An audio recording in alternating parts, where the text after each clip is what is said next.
आज हम अपना ऑनलाइन लेक्चर की जो एक सिलसिला हमारा सबका जारी था, तो आज हमने उसी सिलसिले को आगे बढ़ाते हुए आज हमारा फर्स्ट लेक्चर है। तो आज हम अपना उसी जो स्मार्ट सिलेबस है उसी को फॉलो करते हुए हम अपना जो है वो आगे सिलसिला स्टार्ट करते हैं। तो आज जो पहली क्लास है ऑनलाइन, और यही सारी चीज़ें जो हैं ये आपको थ्रू व्हाट्सएप आपने जो नंबर हमें दिए थे उस पर हम आपको भेज देंगे। तो बहरहाल ये जो चीज़ें हैं इसको ज़ाहिर है सिलसिला उसी तरीके से हम आगे बढ़ाने की कोशिश करेंगे जहाँ तक सिलेबस हमने कवर किया था, तो उससे हम अब आगे चलेंगे। तो ज़ाहिर है 5 चैप्टर केमिस्ट्री के आपके वो हो चुके थे, तो आज हम अपना चैप्टर का आगाज़ करते हैं। Chapter number 6 solutions.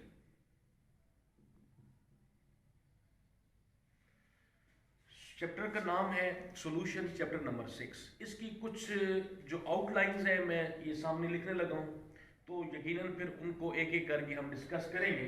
तो सबसे पहले इस चीज़ के अंदर हमारे पास आएगा सॉल्यूशन, सेकंड नंबर पे आएगा सॉल्वेंट, तीसरे नंबर पे आएगा सोल्यूट, फिर हमारे पास आ जाएगा सैचुरेटेड सॉल्यूशन, फिर पांचवें नंबर पे हमारे पास आएगा अनसैचुरेटेड सॉल्यूशन, और छठे नंबर पे आएगा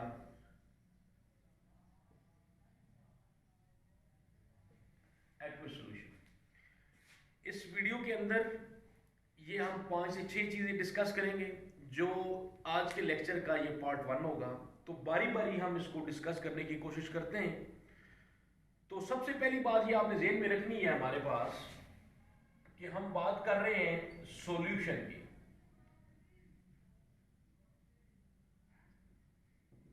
सॉल्यूशन, तो सबसे पहले बेटे एक बात याद रखनी है आपने कि ये जो सॉल्यूशन होता है, मैं एक एग्जांपल लेके आपको ये समझाने की कोशिश करूंगा कि बेसिकली सॉल्यूशन किसे कहते हैं।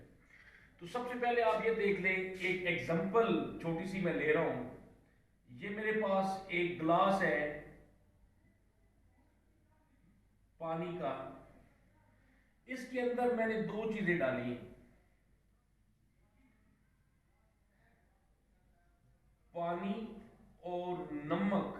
ये दो चीजें मैंने डाली हैं और इसको मैंने हल कर दी है। नमक को पानी के अंदर मैंने इसको डिजॉल्व कर लिया, हल कर लिया। अब ये मेरे पास जो होगा एक सॉल्यूशन बन जाएगा। इट्स मीन आपको ये बात समझने के लिए इतना जानना जरूरी है कि एक जो सॉल्यूशन होता है वो दो चीजों से मिलके बनता है। एक होता है सॉल्वेंट और दूसरा होता है सोल्यूट। सॉल्वेंट और सोल्यूट मिलके बुनियादी तौर पे ये बनाएंगे, एक सॉल्यूशन बनाएंगे। अब हमने देखना है बारी बारी, भाई सॉल्वेंट क्या होता है, सोल्यूट क्या होता है। तो उसको ये समझने के लिए आपकी ये मैं साथ साथ डेफिनेशन भी बता रहा हूं और ये चीज एग्जांपल मैंने ली है, ये मैं आपको समझा भी रहा हूं। याद रखें कि सॉल्यूशन के अंदर दो चीजों का वो मुरक्कब होता है, सोल्यूट का और सॉल्वेंट का। तो सबसे पहले सॉल्वेंट को हम देखते हैं। सॉल्वेंट की एक डेफिनेशन और फिर जो है वो सोल्यूट की डेफिनेशन को हम देखते हैं बारी बारी। ये सिर्फ समझाने की आता क्या है, यही इसकी डेफिनेशन भी बनेगी। सॉल्वेंट के बारे में पहली बात ये याद रख लें कि ये ऐसा सब्सटेंस है या शय है जो मिकदार में जायद होती है। देखिए एग्जांपल आपने माइंड के अंदर इस चीज को रखना है। मैंने एक सॉल्यूशन बनाया है, मैंने इस गिलास के अंदर पानी लिया और चुटकी भर मैंने इसके अंदर नमक डाल दिया। तो पानी जो है ये जाहिर है, अब इस एग्जांपल के अंदर पानी सबसे ज्यादा है, तो पानी को मैं ले रहा हूं एज अ सॉल्वेंट। दूसरी इसकी खासियत कि सॉल्वेंट हमेशा सोल्यूट को हल करता है या उसके अंदर सोल्यूट को हल करने की सलाहियत होती है। तो सॉल्वेंट ऑलवेज डिसॉल्व सोल्यूट। तो अब इसमें ये बात आप समझ लीजिए कि ये जो एग्जांपल हमने ली थी नमक और पानी की, तो इसके अंदर जो मिकदार में ज्यादा होता है, जनरली हमारी आम फहम है और हम डेली रोजमर्रा जिंदगी के अंदर अगर वो नींबू पानी आप इस्तेमाल करते हैं, उसकी एक एग्जांपल है।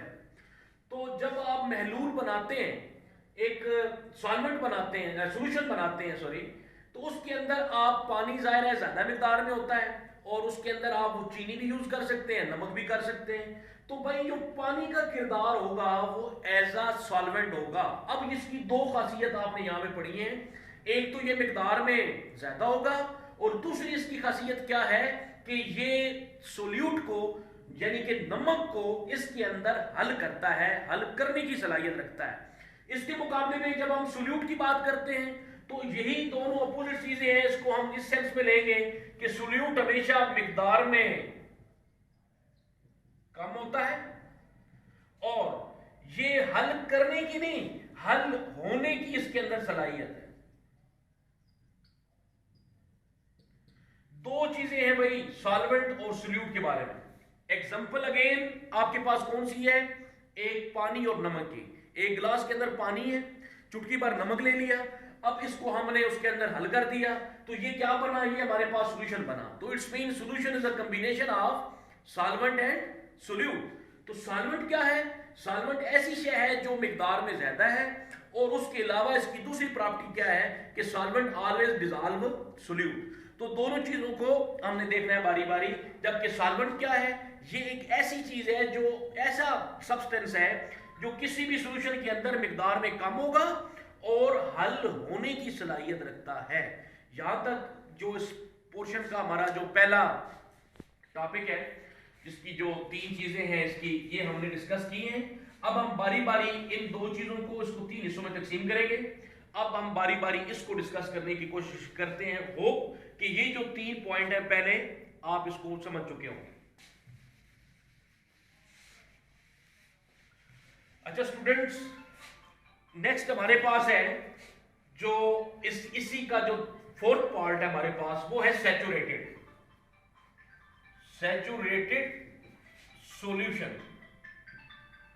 अब सैचुरेटेड सॉल्यूशन और इसके मुकाबले में है अनसैचुरेटेड सॉल्यूशन। अच्छा जी, अब इस चीज के लिए आपने ये ज़हन में रखनी है बात कि जो हमारे पास सैचुरेटेड सॉल्यूशन होता है, हम एग्जांपल जो लेके चलेंगे वो इसी एग्जांपल को लेके चलेंगे जो ऑलरेडी हम ये कर चुके हैं, जो हमने सॉल्यूशन की एग्जांपल ली है। तो सैचुरेटेड के बारे में सिंपल सी बात आपने ये याद रखनी है। मैं अगेन एग्जांपल वही ले रहा हूं। वो पानी का एक ग्लास है और उसके अंदर मैंने नमक डाला है और इसको मैंने इसके अंदर डिसॉल्व कर दिया, हल कर दिया। अच्छा जी, अब ऐसा सॉल्यूशन जिसके अंदर मैक्सिमम अमाउंट जो है वो सोल्यूट की इसके अंदर डिसॉल्व हो जाए। मैंने आपको बताया था कि ये मैंने चुटकी भर डाला था, आप ये समझ लें हाफ स्पून था। अब इसके अंदर मैंने हाफ स्पून और ऐड कर दिया, अब इसके अंदर डिसॉल्व कर दिया। अगर तो वो सारा हो जाता है तो मैं कह सकता हूं कि आधा उसके अंदर और डाल दिया। अब इतना इसके अंदर डिसॉल्व हो चुका है कि मैं समझ रहा हूं कि ये मजीद इसके अंदर जो है वो नमक डिसॉल्व नहीं हो सकता। इट्स मीन कि maximum amount of solute is dissolved in that solution with help of solvent, that is H2O। तो इसका नाम आप क्या देंगे, इसको आप बोलेंगे सैचुरेटेड, जिसके अंदर मैक्सिमम अमाउंट ऑफ सोल्यूट आपने इसके अंदर वो शामिल कर दिए। मैक्सिमम अमाउंट ऑफ सोल्यूट जब आपने इसके अंदर डिसॉल्व कर दी है तो इसको हम कह सकते हैं solution containing maximum amount of solute, that is known as saturated solution. इसको आप बोलेंगे सैचुरेटेड, जिसमें सोल्यूट की ज्यादा से ज्यादा मिकदार एक सॉल्यूशन के अंदर वो हल हो चुकी है सॉल्वेंट की मदद से, तो ये जो हमारे पास सॉल्यूशन निकलेगा उसको हम बोलेंगे सैचुरेटेड सॉल्यूशन। अब उसके मुकाबले में जो हमारे पास है अनसैचुरेटेड सॉल्यूशन, तो डेफिनेटली यहां पे आपने लिखा है जी मैक्सिमम अमाउंट ऑफ सॉल्यूट। तो अब जाहिर है अनसैचुरेटेड के अंदर मैक्सिमम नहीं होगी, उसके अंदर मजीद कैपेबिलिटी होगी कि वो क्या होगा कि वो अमाउंट जो है वो मिनिमम होगी, मजीद उसके अंदर गुंजाइश हो सकती है। ये तो ऐसी गुंजाइश है कि इसके अंदर कैपेसिटी अगर और डिजॉल्व करेंगे तो वो नहीं होगी। लेकिन अगर मैं ये हाफ स्पून से काम चलाता हूं, हाफ स्पून से, ये तकरीबन 1.5 स्पून आ गए थे, तो मैं समझता हूं कि अगर सिर्फ और सिर्फ हाफ स्पून की मदद से अगर काम लिया जाए तो फिर क्या होगा, तो फिर ये हमारे पास ये आ जाएगा उसके मुकाबले में अनसैचुरेटेड सॉल्यूशन। तो it's mean minimum amount of solute है। तो ऐसा solution which contain minimum amount of solute is known as unsaturated solution. अच्छा, अब इसका जो एक तीसरी कैटेगरी है वो हमारे पास है सुपर सैचुरेटेड सॉल्यूशन। होप कि ये जो मेन टॉपिक है इसके वो कवर हो जाएंगे। अब ये हमारे पास सुपर सैचुरेटेड सॉल्यूशन, तो ये जरा डिस्कस कर लेते हैं कि सुपर सैचुरेटेड क्या होता है। तो अब आप ये समझें कि ये हमारे पास फर्स्ट कैटेगरी है, इसको मैं ए का नाम दे रहा हूं, इसको बी दे रहा हूं, इसको मैं सी दे रहा हूं। तो अब सबसे पहले आपने ये देखनी है कि अनसैचुरेटेड ऐसा सॉल्यूशन जिसमें सोल्यूट की कम मिकदार हो, कम से कम मिकदार उस सॉल्वेंट की मदद से एक सॉल्यूशन बना हुआ हो, उसको हम बोलते हैं अनसैचुरेटेड।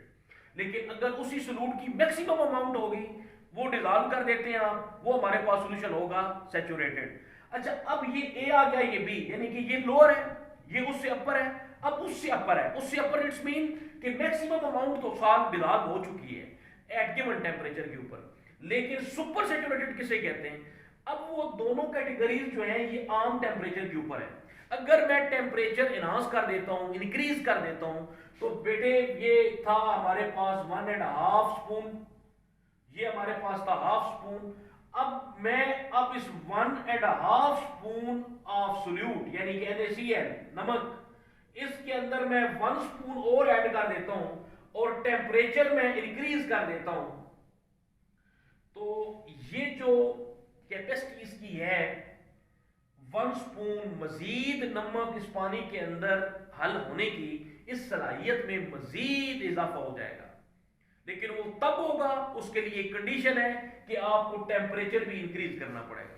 अगर तो टेम्परेचर इंक्रीज करने से मजीद कैपेबिलिटी उसकी बढ़ जाती है, सलाहियत उसकी बढ़ जाती है किसी भी सॉल्यूशन की, कि मजीद सॉल्यूट उसके अंदर आप हल कर सकते हैं, तो वो जो सॉल्यूशन आपके पास बनता है वो कहलाता है super saturated solution. Super saturated solution आखिरी टॉपिक आज का, और वो हमारे पास है एक्वस सॉल्यूशन। तो ये सिंपल आप इसको इस सेंस में लेंगे कि ये जो एक्वस सॉल्यूशन है ये हमारे पास जी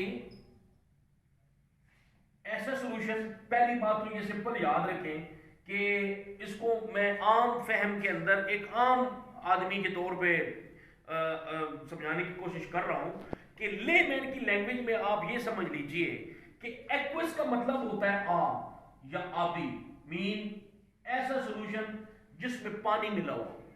अब पानी है क्या? पानी हमारे पास सॉल्वेंट है, पानी हल करता है, और पानी ऑलवेज ह्यूज इन क्वांटिटीज। तो किसी भी सॉल्यूशन के अंदर पानी मिकदार में ज्यादा भी होता है और पानी हमेशा हल करता है। तो इस सेंस में हम ये कह सकते हैं कि जो एक्वस सॉल्यूशन है हमारे पास वो क्या होता है? ऐसा सॉल्यूशन होता है जो किसी भी पानी मिले सॉल्वेंट की मदद से वो बना हुआ होता है, और उसके अंदर उसकी मिसाल आप ये ले लें जो हमने पहले ली है कि एक नमक, एक सॉल्यूशन के अंदर हमने पानी और नमक को हल कर दिया, तो ये जो सॉल्यूशन बना, अब ये तो इसको हम नाम क्या देंगे? एक्वस। क्यों नाम देंगे? क्योंकि इसकी वजह यह है कि ये किस सॉल्वेंट की मदद से बना हुआ है? वाटर की मदद से बना हुआ है। अच्छा, अगर हम इसी सॉल्वेंट को हम किसी और पानी से ना करें, अगर सपोज पानी एज अ सॉल्वेंट यूज ना हो, तो उसको हम कभी एक्वस नहीं कहेंगे। तो एक्वस का मतलब उसकी शर्त क्या है कि सॉल्वेंट जो उसके अंदर होना चाहिए वो कौन सी चीज होनी चाहिए, वो वाटर होना चाहिए। तो ये आज का हमारा टॉपिक था जिसके अंदर हमने बारी बारी चीजों को डिस्कस किया। होप कि ये इस सेंस में जब आप बुक को फॉलो करेंगे और इसको आप देखेंगे और समझेंगे तो मुझे कभी उम्मीद है कि ये चीज आपको अच्छी तरीके से समझ आ गई होगी। अगर सपोज ये चीज आपको फर्स्ट वीडियो के देखते हुए क्लियर नहीं होती तो इसको जरा आप अगेन इसको स्टार्ट से दोबारा देखें और उम्मीद है कि इंशाअल्लाह ताला इस लेक्चर से आपको फायदा होगा और यही रूटीन जो है वो इंशाअल्लाह आगे सिलसिला चलता रहेगा। बहुत शुक्रिया आपका।